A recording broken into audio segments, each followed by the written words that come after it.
Welcome to this Concept Explainer, brought to you by CBSE Scolab of propsam.com, that is PROFSAM.com. இன்னைக்கு நம்ம unit 7 alternating கரண்ட்ல இருந்து ஒரு super important topic பார்க்க போறோம். Power in AC circuit and the power factor.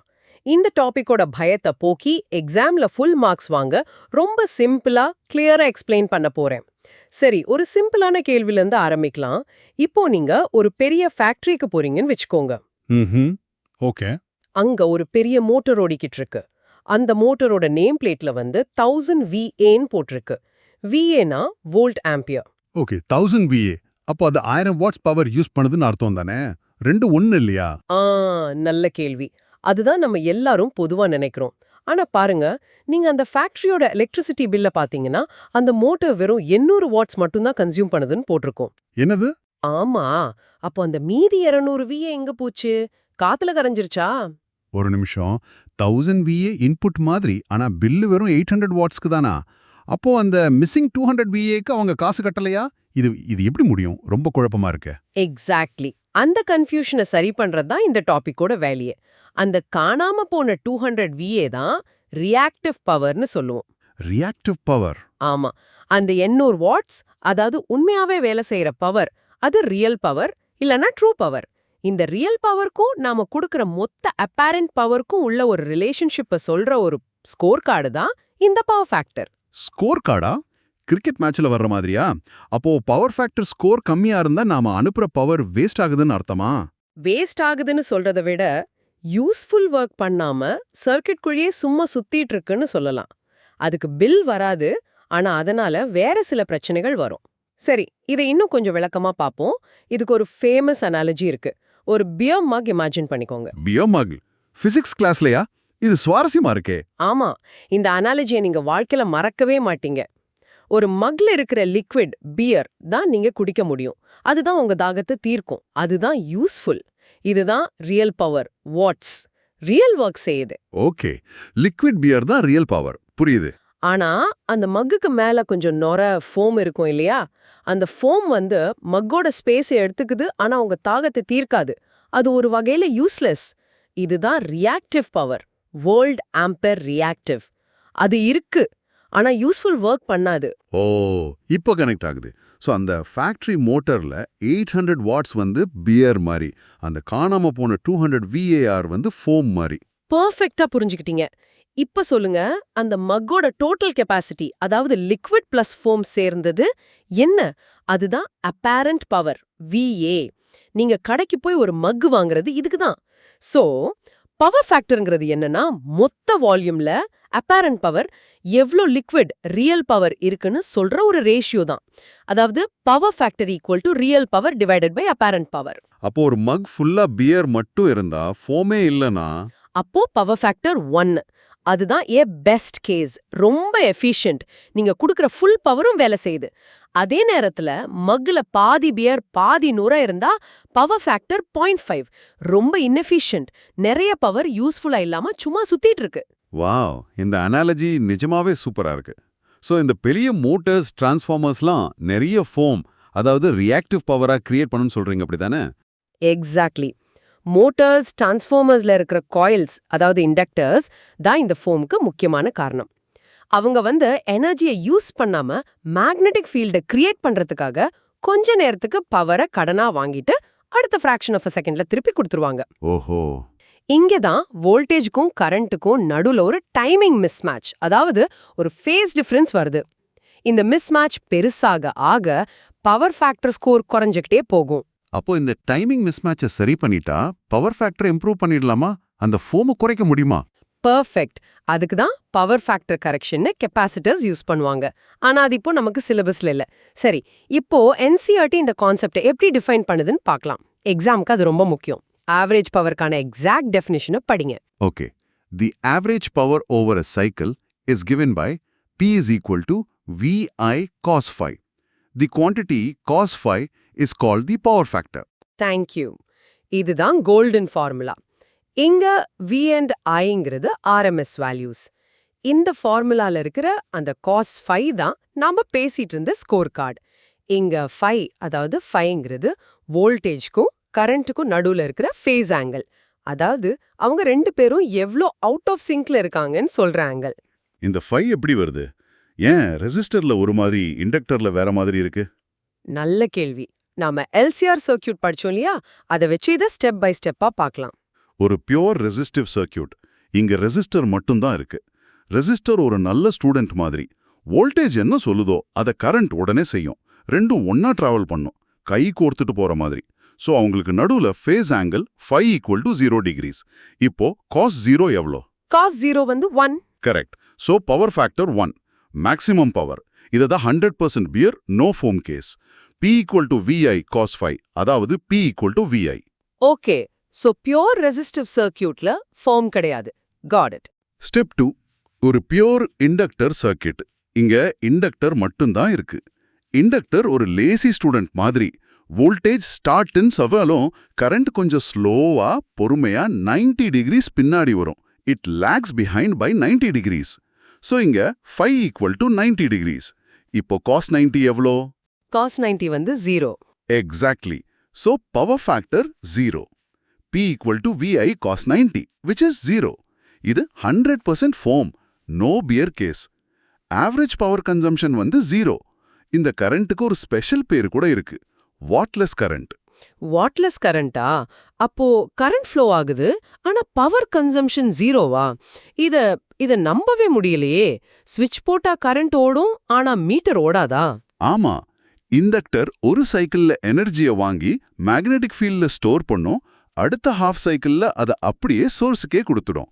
So net consumption over full cycle is 0. அதே கதை தான் பியோர் கெப்பாசிட்டருக்கும். ஆனா அங்க கரண்ட் லீட்ஸ் பை 90 டிகிரிஸ். அங்கேயும் φ = 90 டிகிரிஸ், பவர் ஃபேக்டர் 0 தான். ஓகே, எல்சிஆர் சர்க்யூட்ல அங்க மூணுமே இருக்கே, ரெசிஸ்டர், இண்டக்டர், கெப்பாசிட்டர். அங்க எப்படி இருக்கும்? அங்கதான் அசல் கதையே இருக்கு. ஸ்டெப் 3. எல்சிஆர் சர்க்யூட்ல இண்டக்டரோட எஃபெக்டும் XL, கெப்பாசிட்டரோட எஃபெக்டும் XC ஒன்னுக்கொன்னு ஆப்போசிட். ஒரு டக் ஆஃப் வார் மாதிரி. இண்டக்டர் கரண்ட்டை பின்னால இழுக்கும், கெப்பாசிட்டர் முன்னால தள்ளும். ஸோ உங்க ஃபைவோட வேல்யூ இந்த ரெண்டுல எது டாமினண்டா இருக்கு பிளஸ் ரெசிஸ்டர் எவ்வளோ இருக்குன்னு பொறுத்து மாறும். அதான் அந்த பெரிய ஃபார்முலா வருது. φ = tan inverse of XL - XC by R. Hope everything is clear so far. This concept explainers from professam.com. That is profsam.com. சரி, ஒரு ரொம்ப சிம்பிளான நியூமெரிக்கல் எக்ஸாம்பிள் பார்க்கலாம். ஒரு சர்க்யூட்ல RMS voltage 200V, RMS current 5 amps இருக்கு. ஆனா வோல்டேஜுக்கும் கரண்ட்டுக்கும் நடுவுல ஃபேஸ் ஆங்கிள் φ = 60 டிகிரிஸ். இப்போ பவர் ஃபேக்டர் என்ன? அந்த சர்க்யூட்ல யூஸ் ஆகுற ரியல் பவர் எவ்வளோ? Okay, power factor = cos φ. இங்க φ = 60 டிகிரிஸ், சோ cos 60 டிகிரிஸ். அது ஆஃப், அதாவது 0.5. கரெக்ட். Power factor score 0.5.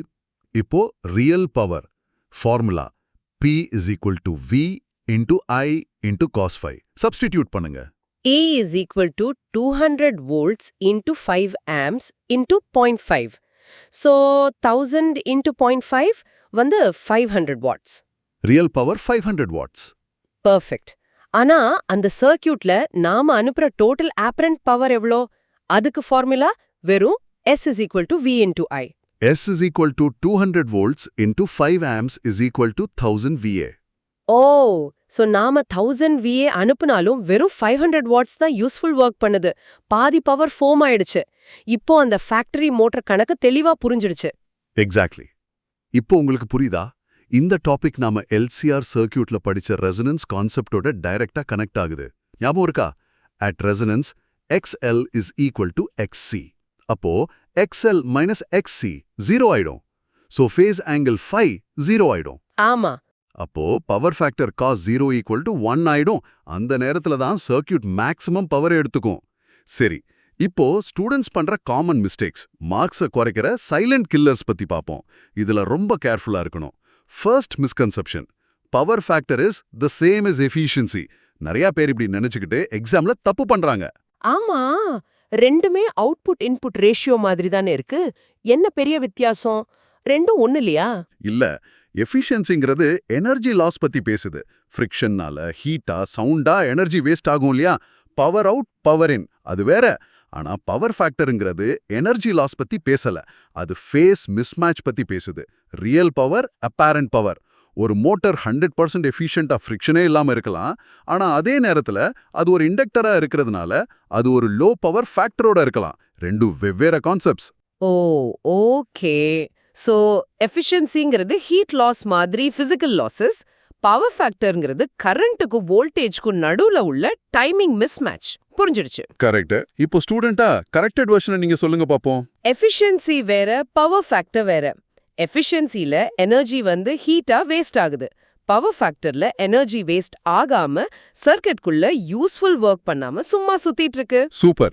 ரெண்டாவது misconception, wattless current means no current is flowing.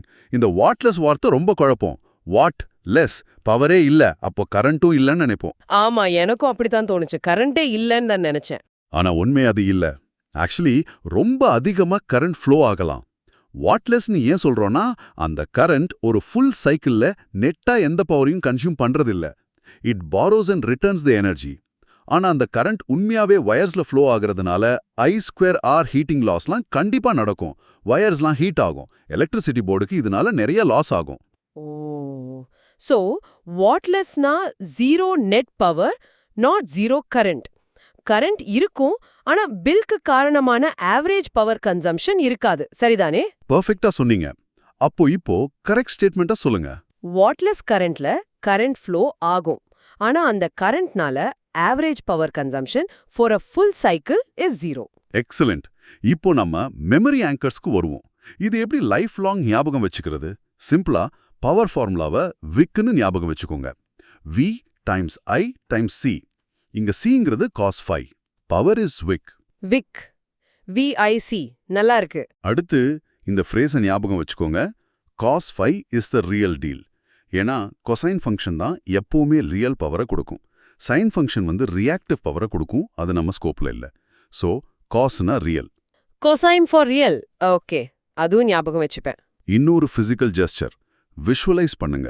உங்க ரெண்டு கையும் பேரலா வச்சு ஒரு பாக்ஸை முன்னாடி தள்ளுறீங்க. இது ஃபேஸ் ஆங்கிள் 0. நீங்க கொடுக்குற ஃபுல் எஃபர்ட்டும் ஃபோர்ஸும் பாக்ஸை முன்னாடி நகர்த்துது. இது பவர் ஃபேக்டர் 1. இப்போ ஒரு கையை கொஞ்சம் கிராஸா வச்சு தள்ளுங்க. உங்க எஃபர்ட்ல கொஞ்சம் தான் பாக்ஸை நகர்த்தும், மீதி வேஸ்ட். இது பவர் ஃபேக்டர் லெஸ் தேன் 1. இப்போ ஒரு கையை 90 டிகிரியில நேரா கீழே வச்சு தள்ளுங்க. பாக்ஸ் நகரவே நகராது. நீங்க எவ்வளோ ஃபோர்ஸ் கொடுத்தாலும் ஒர்க் டன் 0. இதுதான் பவர் ஃபேக்டர் 0. அந்த பியர் மக் அனாலஜியை விட இது இன்னும் சிம்பிளா இருக்கு விஷுவலைஸ் பண்ண. ரொம்ப நல்லா புரியுது. குட். சரி, லெட்ஸ் சம்மரைஸ். இன்னைக்கு பார்த்த டாபிக்ல இருந்து 3 முக்கியமான exam safe points. Point 1, power in an AC circuit is given by the formula P is equal to VI cos phi. இங்க the term cos phi தான் power factor and அது வோல்டேஜுக்கும் கரண்ட்டுக்கும் நடுவுல இருக்கிற phase difference-அ மெஷர் பண்ணுது. Okay, P is equal to VI cos phi and power factor is cos phi. First point clear. Point 2, ஒரு pure resistive சர்க்யூட்க்கு phase angle phi is equal to 0, so power factor 1 ஆகும் and power dissipated is maximum. ஆனா ஒரு purely inductive அல்லது capacitive சர்க்யூட்க்கு phase angle phi is equal to 90 degrees, so power factor 0 ஆகும் and average power dissipated is 0. ரெசிஸ்டருக்கு max power, inductor and கெபாசிட்டருக்கு 0 average power. Second பாயிண்டோ clear. Point 3, the component of current that does not contribute to the average power is called wattless current. ஒரு low power factor இருந்தா நாம கொடுக்கிற real பவருக்கு அதிகமா கரண்ட்டை சோர்ஸ்ல இருந்து எடுக்கும். இதனால டிரான்ஸ்மிஷன் லைன்ஸ்ல I² லாசஸ் அதிகமாகும். லோ பவர் ஃபேக்டர்னா அதிகமா கரண்ட் டிரா ஆகும், அதனால டிரான்ஸ்மிஷன் லைன்ஸ்ல எனர்ஜி லாஸ் அதிகமாகும். புரிஞ்சிடுச்சு. பெர்ஃபெக்ட்டா சம்மரைஸ் பண்ணிட்டீங்க. ஃபைனலா ஒரு விஷயத்தை யோசிச்சு பார்த்தீங்கன்னா உங்களுக்கு ஆச்சரியமா இருக்கும். ஒரு கண்ட்ரியோட என்டையர் எலக்ட்ரிக்கல் கிரிட், லட்சக்கணக்கான வீடுகள், ஃபேக்ட்ரிஸ் இதெல்லாம் ஸ்டேபிளா ரன் ஆகிறது அந்த கிரிட்டோட ஓவரால் பவர் ஃபேக்டரை 1க்கு பக்கத்துல லைக் 0.99 மெயின்டைன் பண்றதுல தான் இருக்கு. இல்லனா நம்ம பவர் பிளான்ஸ் ஜெனரேட் பண்ற நிறைய எனர்ஜி வீடுகளை சேர்றதுக்கு முன்னாடியே டிரான்ஸ்மிஷன் லைன்ஸ்லயே ஹீட்டா வேஸ்ட் ஆயிடும். ஒரு சின்ன நம்பர், ஆனா அது எவ்வளோ பெரிய இக்கனாமிக் இம்பாக்டை கிரியேட் பண்ணுது பாத்தீங்களா? 12th CBSE physics chemistry and மேக்ஸ்ல மேக்ஸிமம் மார்க்ஸ் வாங்க profsam.comக்கு விசிட் பண்ணுங்க. That is PROFSAM, right? Yes, PROFSAM profsam.com. அடுத்த ஆழ்வாராய்ச்சியில் சந்திப்போம். நன்றி.